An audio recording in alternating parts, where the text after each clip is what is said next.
Hi dears, welcome back. Whipping ക്രീമിന് പകരമായിട്ട് കേക്കിൽ യൂസ് ചെയ്യാൻ പറ്റിയിട്ടുള്ള ഒരു ക്രീമിൻ്റെ റെസിപ്പിയാണ് ഇന്ന് ഷെയർ ചെയ്യുന്നത്.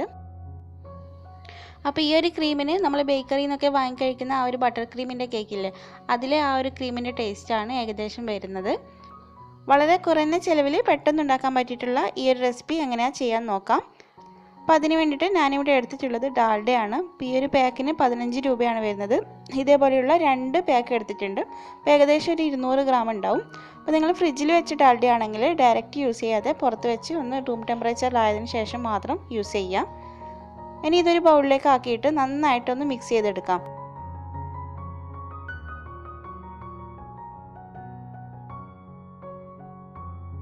അതിലേക്ക് ഒരു 1/2 കപ്പ് പൊടിച്ച പഞ്ചസാര ഇട്ട് കൊടുക്കുന്നുണ്ട്. അപ്പോൾ പഞ്ചസാരയുടെ അളവ് നിങ്ങൾ നോക്കിയിട്ട് എത്രത്തോളം മധുരം വേണോ അത്രത്തോളം ചേർത്ത് കൊടുക്കുക. എന്നിട്ട് ഇതേപോലെ നന്നായിട്ട് വിസ്കോ അല്ലെങ്കിൽ ഫോർക്കോ വെച്ചിട്ട് മിക്സ് ചെയ്യാം. ബീറ്ററിൻ്റെ ഒന്നും ആവശ്യമില്ല. അപ്പോൾ ഏകദേശം ഒരു 2-3 മിനിറ്റ് കൊണ്ട് തന്നെ നമ്മൾ ക്രീം നല്ലപോലെ ബീറ്റായിട്ട് കിട്ടും. പിന്നെ ഈ ഒരു ക്രീം എല്ലാവർക്കും അങ്ങനെ ടേസ്റ്റ് ഇഷ്ടപ്പെടണമെന്നില്ല. അപ്പോൾ ബട്ടർ ക്രീം ഇഷ്ടപ്പെടുന്നവർക്കൊക്കെ ഈ ഒരു ക്രീമും ഇഷ്ടമാവും. അപ്പോൾ എനിക്ക് പേഴ്സണലായിട്ട് ഈ ബട്ടർ ക്രീം അത്ര ഇഷ്ടമല്ല. അതുകൊണ്ട് തന്നെ ഇത് അത്ര വലിയ ടേസ്റ്റ് ഒന്നും തോന്നിയിട്ടില്ല. അപ്പോൾ ക്രീം ഇവിടെ നല്ലപോലെ ബീറ്റായി വന്നിട്ടുണ്ട്. ഇനി ഇതിലേക്ക് 1 ടീസ്പൂൺ അളവിൽ വാനില എസൻസ് ചേർത്ത് കൊടുക്കാം. അതും കൂടി ചേർത്തിട്ട് ഒന്നുകൂടി നന്നായിട്ട് മിക്സ് ചെയ്തെടുക്കാം. അപ്പോൾ ഇത്രയേ ഉള്ളൂ, ക്രീം റെഡി ആയിട്ടുണ്ട്.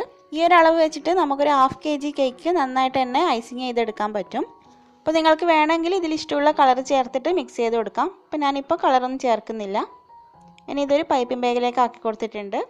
അപ്പോൾ ഈ ഒരു ക്രീം ഫ്രിഡ്ജിൽ വെച്ച് കഴിഞ്ഞാൽ കുറച്ചുകൂടി ഒന്ന് കട്ടിയായിട്ടാണ് ഉണ്ടാവുക.